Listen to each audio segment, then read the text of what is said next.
punto en la I. Voces en acción. En Voces en Acción. 7 de la mañana con 4 minutos. Estamos de regreso después de esta pausa. Teníamos una retroalimentación, ya hemos corregido esa retroalimentación. Queremos agradecer, está conectado con nosotros a través del Zoom el doctor Pochun Lee. Él es economista con quien vamos a hablar acerca de la situación económica que vive nuestro país. Un gobierno que enfrenta un déficit que, de acuerdo a las cifras que ha otorgado, que ha dado el gobierno nacional, este déficit supera los 5.000 millones de dólares. Pero queremos saludar también al economista. Muy buenos días, economista Pochun Lee. Bienvenido a este espacio informativo.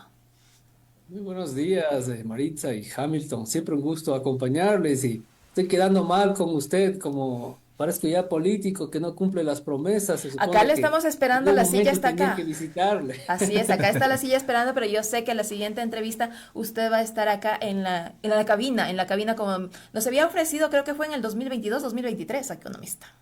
2023 seguramente. Aunque nos disolvieron la asamblea, entonces sí puede ser Bueno, ahí 2023. está el justificativo, economista, pero sí, siempre usted está aquí para nosotros, para darnos a conocer acerca esos análisis económicos de cómo se encuentra nuestro país. Economista, ese déficit que nos ha dado a conocer el señor ministro, el gobierno nacional, el presidente, es lo que dice se necesita y se ha usado como argumento para este económico urgente, el tercero que se analiza ya en la Asamblea Nacional, y que en esta tarde se aprobaría el informe para segundo debate, un aumento del impuesto al valor agregado de 12 al 13% durante todo el tiempo permanente y de 12 al 15% de manera proporcional hasta el año 2026. Con un incremento del IVA, ¿se podría superar en algo ese déficit?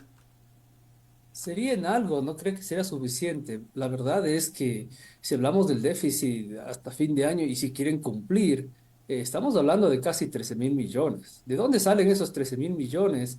Es que también hay deudas del Presupuesto General del Estado de 2023 y también lo que se le debe a los GATS. Y ahí están 5.000 millones de deudas, solo ahí. Y la También hay deuda del la Seguro amortización de Social. la deuda externa, que si vamos a hablar de capital e interés que hay que pagar entre ahora hasta el fin de año, en capitales 2.200 millones más o menos, e intereses 2.170. O sea, usando las palabras del precio, nos están entucando casi lo mismo en capital que interés en ese caso. Es que también hay que decirlo, ¿no? El FMI sí nos da condiciones un poco más largas y intereses, pero también nos cargan con cargos, canones y otros costos que deberían ser considerados también, porque eso hay que pagarles a todos ellos. Y de Economista. ahí hay esta amortización de la deuda interna, ¿no? Que son otros 3.500 que tendrá lo que debemos al BIES y a todo lo que es el sector financiero público, ¿no? Economista, ¿cuál es la alternativa que puede resultar favorable tanto para los ecuatorianos como para el gobierno nacional para buscar no llenar ese gran hueco que tenemos ahora económico, pero sí poder sanear y que no afecte a las partes? Porque acá en la Asamblea Nacional las bancadas dicen no a un aumento del IVA. Así es porque, mire, en una reforma tributaria de impuestos se busca tres cosas y tiene que cumplirse esas tres. Esos son los tres principios. Uno es aumentar ingresos, ¿no? Que si es que yo cambio la ley, aumentará los ingresos. La primera reforma violaba esa ley, ¿no? Porque en vez de aumentar, reducía, dándole incentivos al sector productivo que no sabemos si va a funcionar o no. En esta, aumentar ingresos sí se encuentra. em, que afecte al crecimiento económico es otro principio, de que no podemos cargarle con tanto impuesto a todo el pueblo, incluido a los productores o a las industrias, porque no crece. ¿Sí?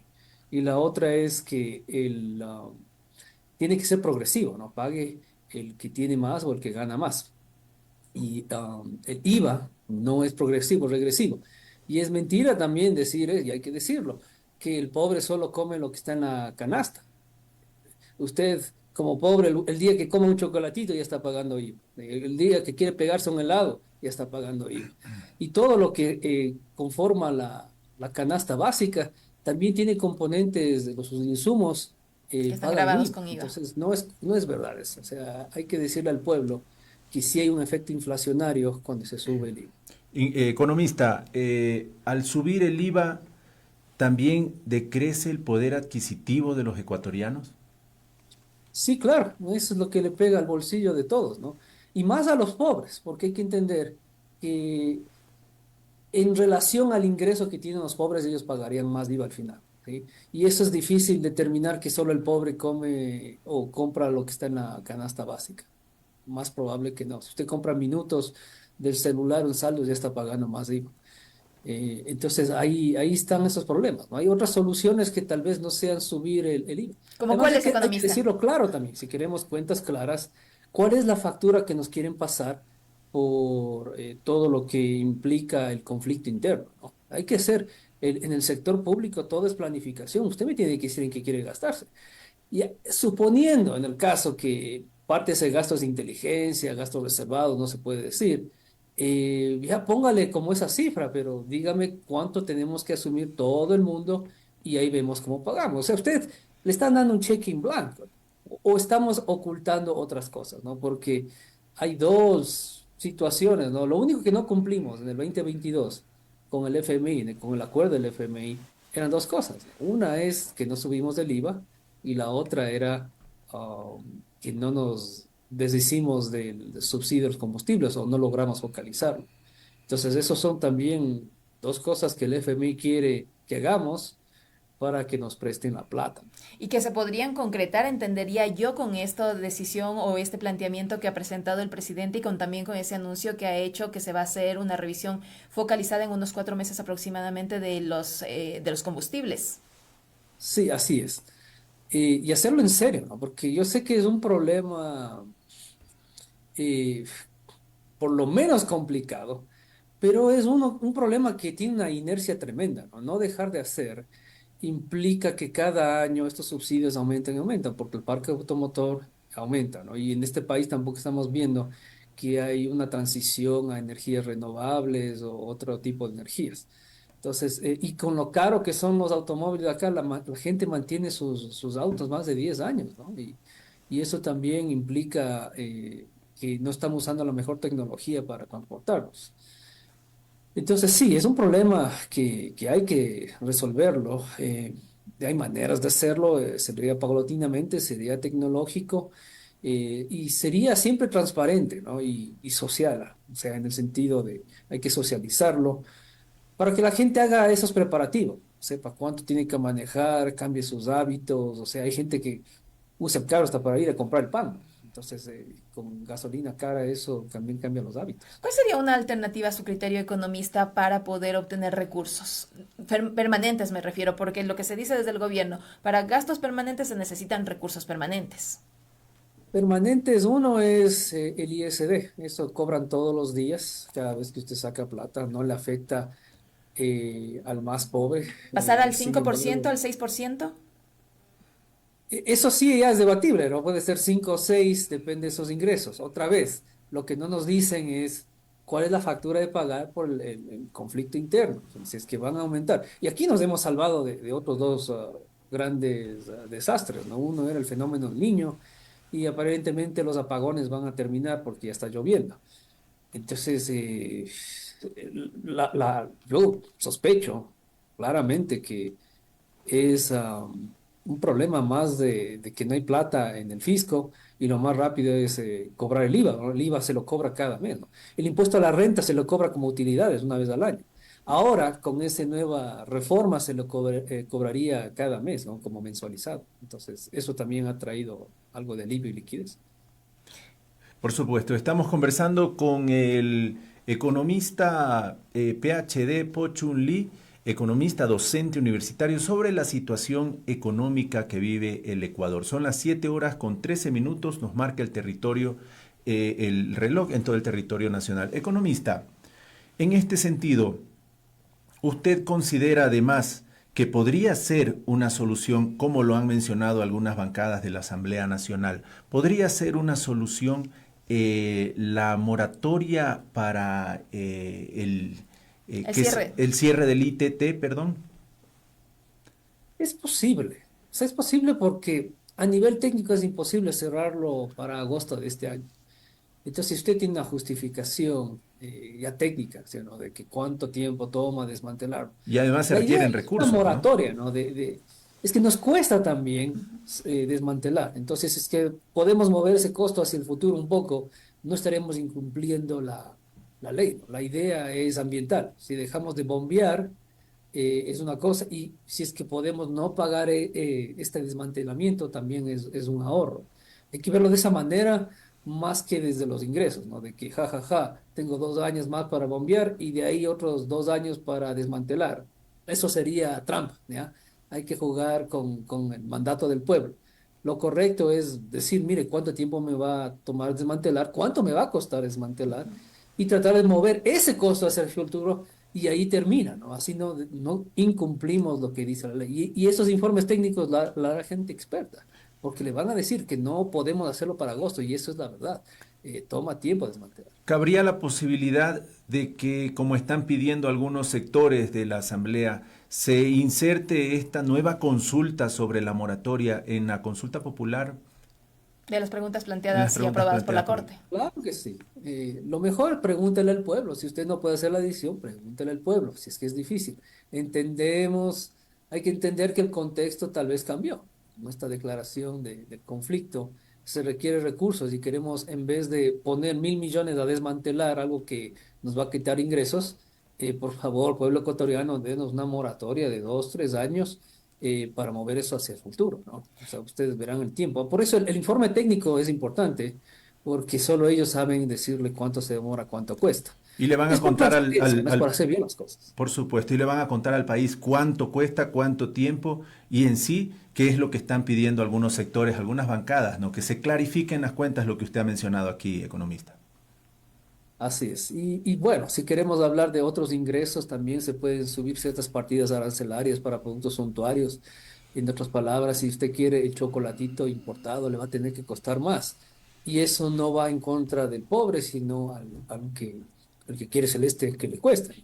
Economista, respecto a esta moratoria para los campos ITT en el Yasuní, son 1.200 millones de dólares que el Ecuador dejaría de recaudar anualmente, se dijo, al menos esto en el gobierno del expresidente Guillermo Lasso y hablaba acerca de los efectos negativos. Pero siempre el país ha pasado con falta de recursos, sin plata, eso es lo que siempre nos han dicho los gobiernos, al menos desde el gobierno de Lenín Moreno para acá se dice que se mantiene ese déficit del que usted también nos hablaba, el déficit presupuestario. Entonces son recursos que ¿en cuánto más podrían ayudar a solucionar esta crisis?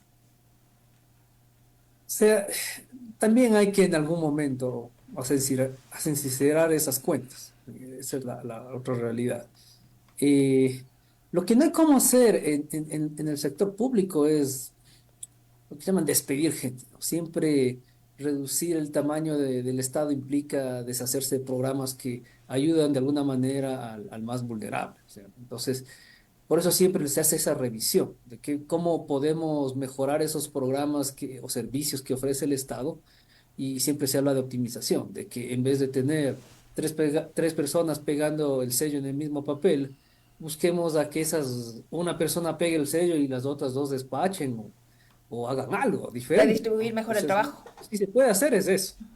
Pero disminuir el tamaño es muy, muy difícil porque afecta, ¿no? Y al final estos son votos también, para los políticos, esos votos también. Y estamos en año Y son electoral. familias, sí, y son familias, ¿no? Y la mayoría, hay que decirlo también, somos apolíticos, ¿no? Y si ustedes dicen, ¿por quién voy a votar? No sé, pero mi familiar trabaja en el sector público, esta persona no quiero que pierda su trabajo, entonces ahí vienen esos votos encadenados para gente apolítica. Y por eso es que, si es que ven todas las elecciones, siempre ganan los outsiders, es porque esto implica que al pueblo le vale un bledo lo que hagan los políticos, ¿no? Y no debería ser así, porque lo que hagan los políticos le afecta a su vida, como estas reformas tributarias.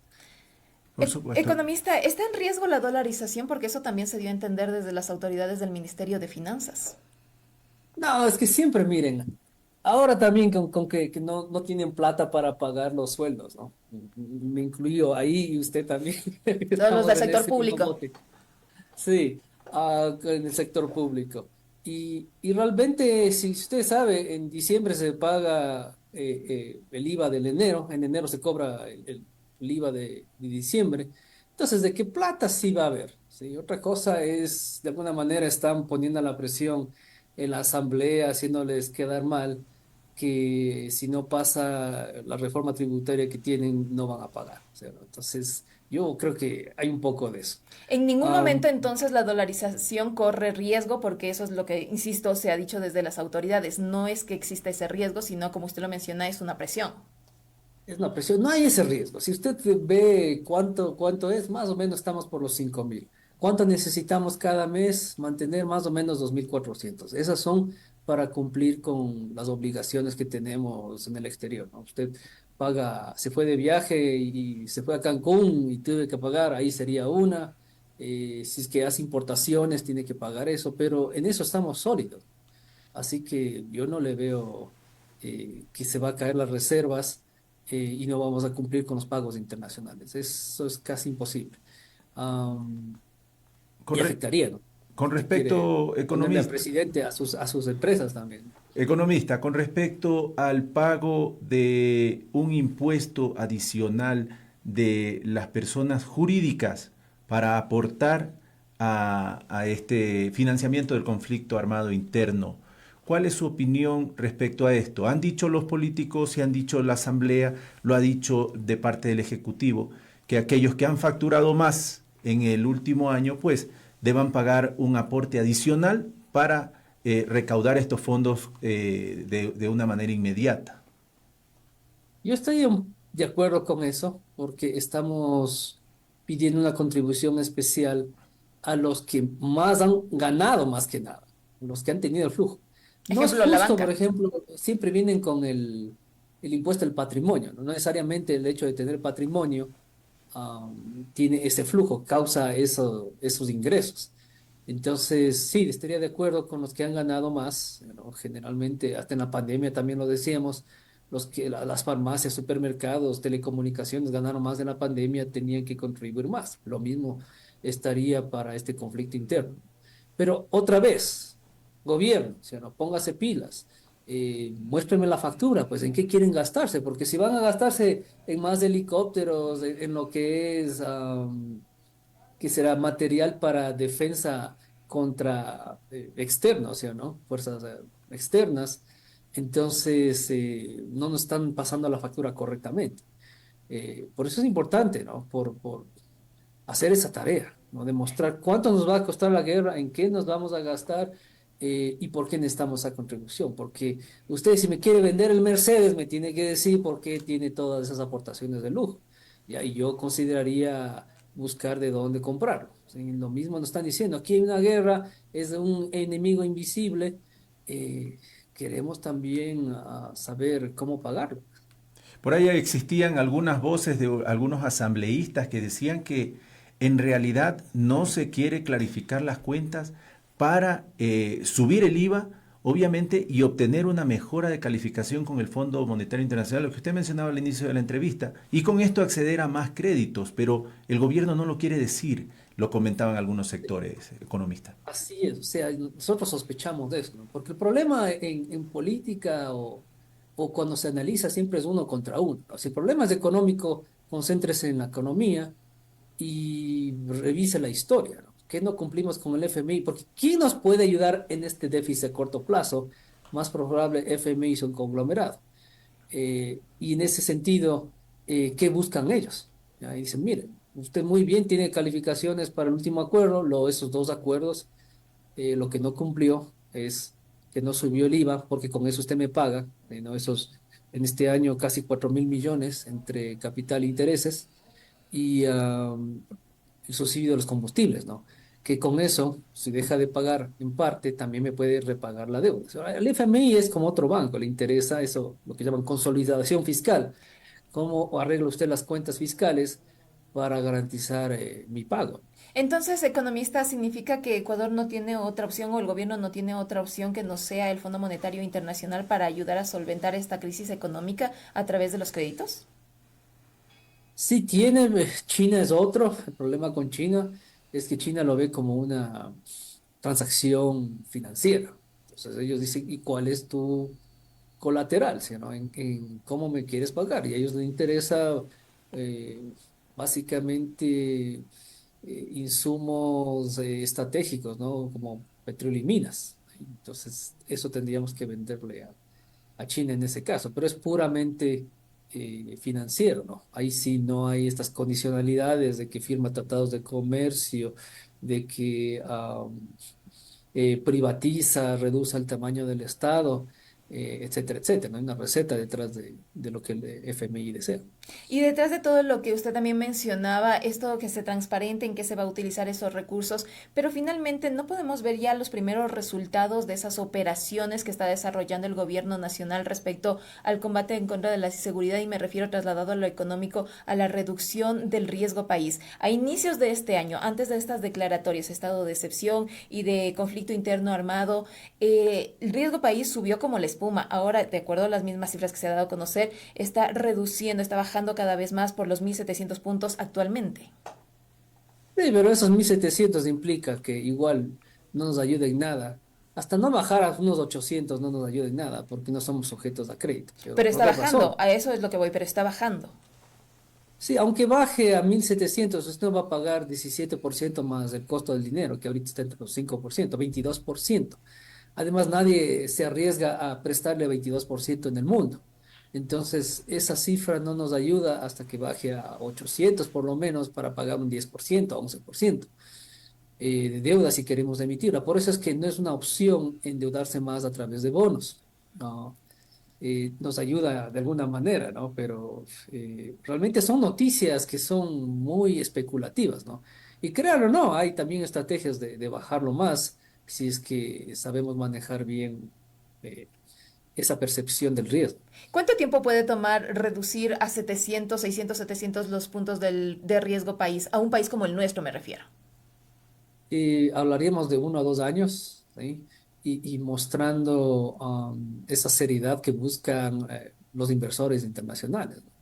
Y mostrar eso, ¿no? Tiene que tener expertos. Lo bueno es que en este país sí tenemos de expertos que saben cómo manejar esa percepción y tienen los contactos para hacerlo. Que también está implicado a quien conoce en las calificadoras y a los que están básicamente en ese mundo. Es posible hacerlo. Y no bajaría dramáticamente, sino es siempre paulatino. Pero si hacemos un buen trabajo, estamos hablando de 1 o 2 años, ¿no? Que yo sé que nadie puede esperar eso en la política, quieren para ayer, pero así funciona, ¿no? No es de repente que se bajan las cosas. 7 de la mañana con 26 minutos. Hamilton, no sé si tienes algo más que agregar. Bueno, clarificar exclusivamente aquel criterio que usted virtió al final, economista, y para nuestra audiencia, para aquellos que se están conectando ahora, una vez más, no es una opción viable para el sector de la clase media, clase baja, el incremento del IVA, economista. Así es. O sea, si lo piensa, el IVA es un ataque al consumo. El consumo ya ha bajado desde el año pasado, cerramos con una inflación eh, casi de menos del 2%, el crecimiento también 1,8%. Entonces, en teoría no crecimos, ¿sí? Si usted le compone con crecimiento e inflación, no crecimos. Entonces ya le está dando señales de que el consumo el año pasado ha bajado. Subir el IVA es atacar el consumo, bajar el consumo. El consumo es lo que dinamiza la economía. Si la gente consume, los productores producen para el consumo y el gobierno cobra impuestos de esas transacciones. Entonces, es lo que dinamiza la economía.